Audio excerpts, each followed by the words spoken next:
Good day, ladies and gents. This is Saba from the City McWiggles project, the host of the City Talks music podcast. How are you? Did you catch the last episode with Bella Amor, the Gold Coast-based singer and volcano of positive energy, who fuses pop, soul and indie vibes into a playful and super catchy sound? Today, I'm speaking to another artist from Sony Music Australia's roster. Her story is intriguing for another reason, because it blends various cultural references in a genre that I don't cover on my channels too often. Hailing from Auckland, Aotearoa, or New Zealand as you might know it, and now living in Sydney, Venice Qin is the vibrant, charming, quirky, sugary pop star the world needs right now. And trust me, I mean it. Inspired by the modern divas, Caroline Polachek and Lady Gaga, she makes self-acceptance her unique strength.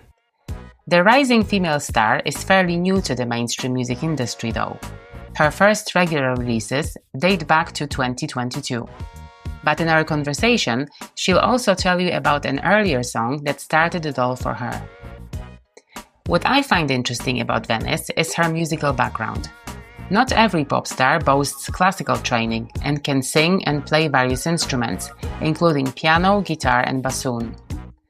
At the same time, Venice is an artist who shares super relatable stories in her songs. Take one of her more popular releases, called Asshole, fittingly, which unsurprisingly narrates a love story gone wrong. Just last week, she released her debut album, Moonlanding. It's an intriguing musical combination of her roots and stories about transformation and lessons learned in life. In our chat, she explains in more detail how that Chinese fable about the moon ties into the record's main theme. She'll also reveal funny behind-the-scenes details about shooting a video for one of the singles from the album. And she'll share her opinion on the actual moon landing from 1969. Mind you, we chatted the day before the album's release, so you'll first hear me asking Venice about her plans to celebrate it. So let's dive in, shall we?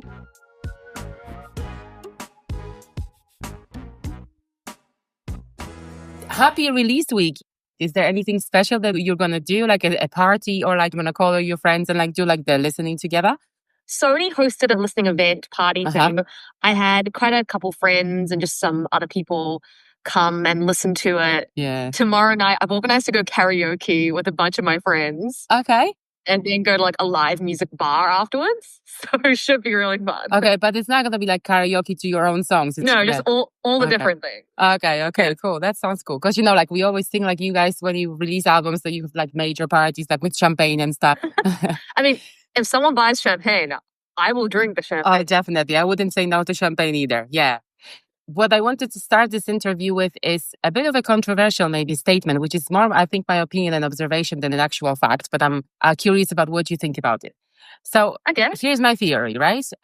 We all listen to pop music, but if you ask someone like what music they listen to, they rarely say like, oh, my pop music fan, you know? Everybody's like into like heavy music these days, so like hip hop, right? I totally agree with what you just said. In the way that I love asking people, well, what music do you listen to? Mm-hmm. Nobody will directly say pop music. I feel like 80% of people, when I ask them that, they'll all go, I listen to indie, or I listen to alternative, or I listen to rock. But the truth is that the long form is popular music, right? Mm-hmm. And I think that, like it or not, I believe that everyone listens to pop music to some extent, or it's just not conscious of it. I think there are definitely people like me and a lot of my best friends. I think particularly people in what I love about the LGBTQ scene is I think that they're more people that will more confidently say, I listen to pop music, and they'll be proud of that. But I think for other people, yeah, I agree that they're a little bit timid to say it, but I think it stems from everyone wants to feel special. And I think that for a lot of people, as soon as they say they listen to pop music, it doesn't make them feel as unique anymore for some reason. Yeah. But I don't think that should be the case, because I think that the way that pop music is growing, there's not just one sound for pop music anymore. Pop music is a lot of things. To be honest, even when I ask people what they listen to, I kind of just tell them to name artists or songs that they're listening to at the moment. Like, I don't even say what's your favorite song anymore because that puts people off. Yeah, it's true. Yeah. And on that note, I just watched on YouTube the short series that was about the single Freak Out, where you're like in the Ubers in Sydney, like driving around the city, asking people about what they think about your song. Funny how you get people off guard. Oh, I listen to Bon Jovi, but then they listen to your song and like, oh, I really like it. 5 stars, you know? I'm a believer that genre is just disappearing slowly. True, yeah. Exactly. So tell me about your background, because in your case, it's always been about the pop music scene, right? Well, actually, I started off, I think, pretty pop to some degree, because the first music that I was ever exposed to was actually Chinese music. It's this Chinese canto pop singer called Fei Wang. Okay. And my parents had that CD in the car, and it was just on repeat over and over. And before I could even speak, I was singing along to the song, just mimicking all the Chinese words. But then from there, we went to Disney CDs and all that stuff. And I think it was all pop music. But then when I started singing and piano lessons at 6 years old, I think there's a natural tendency. I mean, I grew up in New Zealand, so I'm not sure for the rest of the world, but I think for a lot of music teachers, they tend to lean in a very classical direction. So I very much fell in love with classical music. I trained as a classical pianist, as a classical singer. Like, I was going to go into opera at some point. Wow. I think my vocal teacher was trying to steer me in that direction, but I just went, let's not do that. And I even fell in love with musical theatre for so many years. Thought I was going to be a musical theatre performer. And it was only until I had just graduated high school and then we went into COVID. Okay. That I realized that, no, actually, pop music was my first love. I love writing songs. And I went in and out of writing songs all throughout high school. Like, I'd write for a period and then I'd stop because I was like, no, I'm doing musical theatre. Then I'd write for another period and then I'd stop again.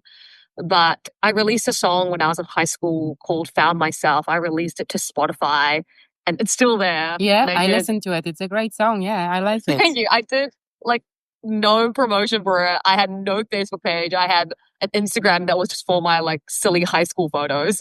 And somehow that racked up just in streams without me doing anything. And I think I took that as a sign of, oh, actually people like what I make. Which is a great way of approaching it, like if you release something, people like it, then do more of the thing that people like. So yeah, I absolutely agree.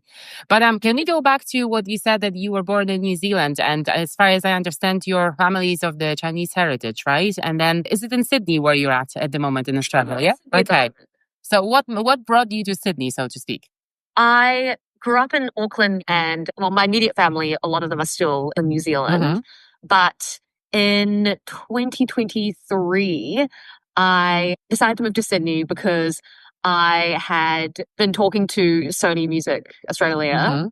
And then when I heard that they were going to sign me, I thought, oh, I need to be over there because it's just easier to work over there. And I thought, I think just also as a person, I think I needed that change because I'd always lived at home. Okay. And I just wanted to take the dive. And I think a lot of that dive is actually what inspired my album. So. Okay, so it was more for work, let's say, right? The move and anything else. Yeah, we can say that. Okay, cool. But also going back to concept of a third culture kid, you are of a certain heritage, you are born in a different country, so you kind of find yourself in between. Is it something that you struggle with, or is it something that you've embraced? I think that home could be anywhere, right? I mean, at the moment, I live in Sydney and I've definitely made Sydney a home for me. But I still think that every time when I go back to Auckland, that still feels like home because as a child, I was there. But I think that I'm going to create so many other homes in the future. And I think being part of a third culture kid to some degree, like a benefit of that, like a pro, is that we are easily adaptable because we know how to drift between cultures and we can experience and enjoy so many cultures and really deeply understand them. And I think that gives you benefits to, you find places where you belong harder, but also easier to some degree. So I wanted to talk to you about the album as well. And could you tell us the story of Moonlanding? Because I think it's a very beautiful one.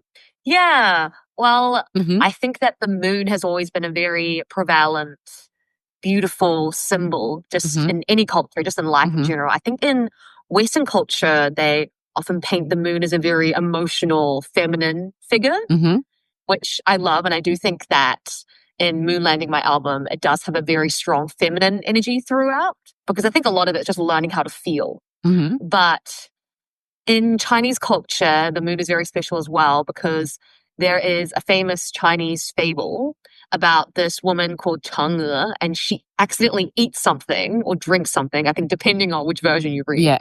And she floats up to the moon with like a rabbit and a couple other things, and she's stuck on there, on the moon, and she just lives there. And I remember as a child in Chinese school, and your parents would always tell you to look up in the moon and be like, can you see Chang'e? Can you see the rabbit? And I'd say to my mom, I can see her, because I was convinced that I could see a shadow of of things on the moon. But it's just something as a child you learn to embrace. But I think in my album, we're really taking this story and metaphorically going, I am Chang'e and I'm floating to the moon. Okay. So when I listen to the album, it takes you by surprise because, you see the cover art and there is obviously the Chinese characters, right? And you think that it's going to be something very traditional. And it starts off with this song that has some elements, Chinese instruments and stuff. So you kind of expect it in the other songs.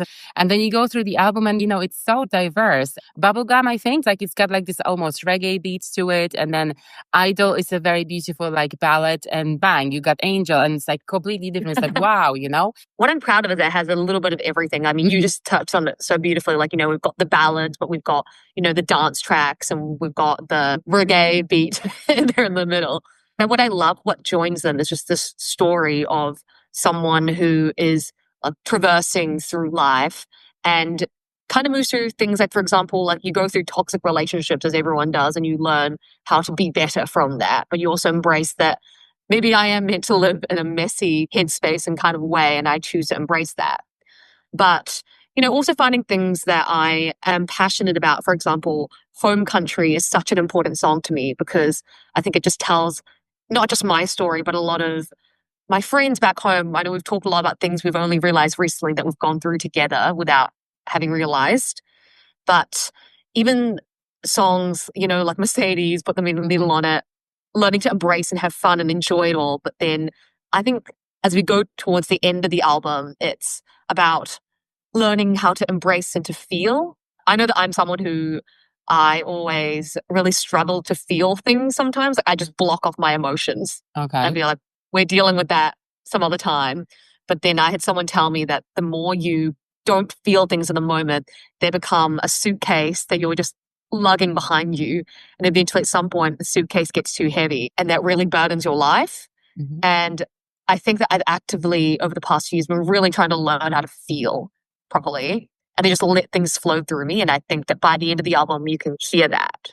Yeah, what a beautiful way of summarizing it. So have you written all the songs yourself? This is so cliche, but I think every single song looks so different. I do write myself, but then I also love collaboration. And a lot of the songs have either started off as me by myself, but then I'll take it to people and we'll keep chipping away at it together to perfect it. But then others we have started in the room with the co-writer and producer. Like, for example, Home Country, I wrote by myself at first. I had the whole thing jotted down. And then I took it to Ben Malone and Ben J, and they just helped me, like, along with the production, we just started tweaking things. And that just became what it is today. And that's also the case with New Woman at the very end. So kind of like the bookend ones are both songs that I had written myself, and then I took it to someone else, and then they just helped me tweak it. Because I think sometimes when you add production to a song, you realize changes need to be made just to feel more truthful to the song. So that was how those happened. But then also there are wonderful songs such as Mercedes is one of my favorite songs. I made it on the day that I met my friend Dylan because I had set up a writing session with him. And now, funnily enough, Dylan's now one of my best friends, and we hang out all the time, not just to make music, but just because we just love each other. And now when I look back at that song, it's just a beautiful memory of the day that we met and the day that we really connected. Oh, that's great. Well, that's the best thing that can happen to you when you start working with somebody and they turn into your friends. But tell me this, because, a lot of musicians who record their albums, and especially their first ones, they go into the studio without the actual knowledge of how the process works and without having the knowledge of the theory of music, whilst you are trained. So do you think your training helps writing in the studio, or it kind of can be a bit tricky? Because, it could lead you to being a perfectionist. So you would be like, no, let's do another take and another take. I think it's the best thing ever because I think it just makes everything faster for me. I think sometimes when I write, because I mean, a lot of the time when I have the best ideas, I'm not already singing in front of an instrument. So a lot of the time I'll be out, like I'll either be on like a bus or I'll be on the street and I can hum it into my voice memos and then I can go home and I can immediately figure out what the chords I want are and all that stuff. Like I feel like it's useful in the way that I can have the song structure set out really easily in my head. And I think it's also so much easier for me to think like, if I want to change the key of the song, I can figure out all the chords on my own and I don't need someone's help to do that. As much as I love collaboration, I also love being able to be self-sufficient in a lot of areas and to know that if everything was stripped back, that I can still do stuff like I can play the song on the piano and sing it and it'd still do well. Oh, okay. So that means that you normally write an album in like a week because you're trained and you figured this all out, right? No. I could write maybe an album's worth in a week, but I don't think I could produce an album's worth in a week at all. Definitely so what's the oldest song in the sense that, what's the first one that you wrote that is on this album that is coming out now? Strangely enough, it's the chorus of Bubblegum. Okay. All right. Like end of year 2023, start of 2024, I was in China visiting family and I was camped up in my grandfather's study because that was my bedroom. Okay. And in China, everyone smokes indoors. Sometimes it just gets a lot because it's just the whole room is just smoke. And so I would hide out in the study and I just had my laptop and I had brought my like microphone and all the stuff to help me make music. And I just made a bunch of things. I think I made at least 10, 15 short ideas or full songs or things like that. And out of those, New Woman was one of those, as well as Bubblegum. And also because, I heard someone speak about it, like a musician, that, sometimes it's like when you release the album, your mind is already like on the next project, so you're writing ready for the next thing. So this has to be like so confusing, right? Are you like in the process of doing something else already or are you focused on this particular release now? I am already writing stuff and I do love it. To be honest, with my last EP, which I had called Alien, I remember when I was in the process of releasing that, I was trying to write during that time. And I actually found it really hard because these days to be an artist, you don't just do the music. You have to do all the social media and you have to do the visuals behind it and you have to do all that stuff. And that is so time consuming. And it's like being creative, but in a different way. That really had me stuck for a while. But it's been very pleasant for me this time around. I've only started really writing like a month ago-ish, but still, it's been nice to do, and I feel like the ideas have been coming out, which has been a nice change. Yeah, I don't know what it is about this time, but I think I'm getting better at it. Well, at like being two headspaces at once. Oh, okay, that's cool. And also, just remembered, I watched the video to Overdose, and I just wanted to ask you whether that is a one-take video. Yeah, it is. Oh my God, like how difficult is that? I remember once when I was in Melbourne, like I was at a shoot of a one-take video, and this is a nightmare. I mean, like you have to choreograph it so like perfectly, because when you step in the wrong direction or like you don't lie on the bed when you have to start all over again. So how long did it take you to shoot it? With like shooting the stuff, it's mainly, there's so many things that go into it that I think from the outside people would never see, which I kind of love. It's magic, right? And I wouldn't want people to lose the magic of it. But funnily enough, that day, I think what took the longest, besides like filming the thing, setting up the lights, because we filmed it in an actual New York, Brooklyn, brownstone. Are you serious? Because I was like, this is such a New Yorkish vibe because I was only the train missing outside the window. I was like, that must have been in New York. Okay, so I was right. Great. Yeah, you're spot on. Like it was an actual New York apartment, and ironically, it was where my manager and I were living at the time. We were in New York.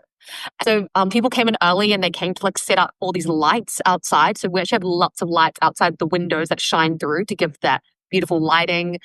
And that took a while for them to set up. And then we had to do, the glam, the hair, makeup takes ages, as well as, styling the outfit because we had so many options. So just choosing that and then taking the press shots as well as shooting the video, that takes time. But also lots of factors in there. Like, for example, we had a smoke machine in there so you can get that beautiful filter through the light. But that kept off setting off the smoke alarm. And so we kept on I've got the funniest video, but I'm sure he won't let me post it, of my manager / creative partner, Ben J. Every now and then he grabs the tea towel and he's like waving it above the smoke alarm. Yeah, it's like you said, it's kind of like a dance. right? Like the way you walk here, sit here. For me, it was like, pop the beer bottle open now, prop your feet up, then lie this way, roll slower. It's all fun, but yeah, it definitely took quite a couple takes. Oh yeah, it is a challenge for sure. You should release the outtakes, I think. Yeah. And then another video for Angel. And it really got me intrigued because the teaser that you posted on socials, it gives off the vibes of, for me at least, like Lara Croft in Tomb Raider. So this desolate world. You filmed it in one of the cities in China, yeah, which is very special, right? So we filmed it in Ordos, which is China, but also technically kind of Inner Mongolia as well. And it is such a unique place. I will admit, we originally chose that spot to film because we heard that it was like a ghost city. Okay. But when we got there definitely are people there. They're definitely not a lot by any means. New Zealand looks stacked compared to Ordos. Okay. Like I remember on some of the streets, only 5 cars on the road, like on this massive thing at once. And that's like pushing it. And it has lots of beautiful culture around it, but ultimately does feel very empty a lot of the time. And that really ties into the song of Angel, because Angel, I wrote the song about when I was in not that great relationship, and you could only write it in reflection. I remember thinking about it and going, now that I look back at it, he wasn't great, but also who am I to have stayed in that when he wasn't great? And so it's really a song about accountability to some degree, but then it's also about how alone you can feel in that chaos. And so when we film in a place like Ordos where it's so empty and there's no one there and it's just me in all the frames, it really paints that sense of isolation to some degree, but then also it's chaotic because when you see it, you'll see me, I'm dancing in a very chaotic way in the choruses. And so it looks like it's chaotic, but you're like, isolated chaos. And I just love that energy it gives. But then I think my manager, Benjay, and I were saying the whole time that we were there how crazy it is for us to be filming the final music video for the album in China, because it kind of comes full circle with, where I'm from and all that. So it's really beautiful to me. So what's on the cards now? Is there a tour maybe on your bingo cards, and maybe there's a tour in China as well or elsewhere? Well, it's like really for me, this is like a kind of launch pad, and I think I'm excited to see where I'm going to go. But my ultimate goal is to be doing this for the rest of my life. And so I'm just excited to see what's next. I'm excited to see what I'm going to produce for albums after this. And I think at the moment I'm just focused on how proud I am of this and where I am in the journey, and just going to keep going. Yeah, and you should be, because I have to admit, I don't interview a lot of pop artists because, everybody is like doing different, like we said, different genres now. So I'm really happy to have spoken to you. And the last question, which is not directly related to your music, but when I read Moonlanding as well, like I thought instantly of this theory, and like in the Western culture as well, that the moon landing that the US claims happened in the 60s is fake, and I'm like, if it ever turns out it's going to break my heart, because this is like one of my, the things that I'm like really the proudest of humanity and stuff. So what do you think? Did it really happen, or was it just recorded in the Hollywood studio? Speaking of moon landing. You know what? Because I don't want to get cancelled by everyone, I'm going to say that I think it was real. Okay. But I am always down for a conspiracy theory. But, I mean, NASA said that we're going back to the moon at some point. So I hope that we're actually going, and they're not just preparing a movie studio setup right now. So. Your album could be soundtrack to the mission, in a sense. No, okay. Absolutely. Yeah. Well, thank you very much, Venice. It's been a pleasure talking to you. And pop that champagne. I think you deserve it, and you should really be proud of yourself and happy for what you've done. Thank you so much. It's been so lovely talking to you. Thank you. Bye now. Bye. Before you go, let me jump in again for a second. Venice Qin's album Moonlanding is now available on all streaming platforms. Turn up the volume definitely when you listen to it. I'm sure you'll bop to it like I did. The video for the lead single Angel is also landing very soon. Or it might have landed already, depending on when you listen to this episode. So the best way to find out is by following Venice Qin on her socials. I'll pop the relevant links in the show notes. You know what else you can find in the show notes? Links to my channels. I'm at City McWiggles pretty much anywhere. I might not be there as often as I probably should, but I do drop all major announcements regarding this podcast, my citymcwiggles.blog, and all other Aussie music scene happenings there. Many thanks to Venice and her team for the chat. I hope the launch went great and the karaoke party with her friends was a blast. And I really appreciate you tuning in to listen to this conversation, my City Talkers. Stay tuned for more interviews in the future. Take care and bye for now.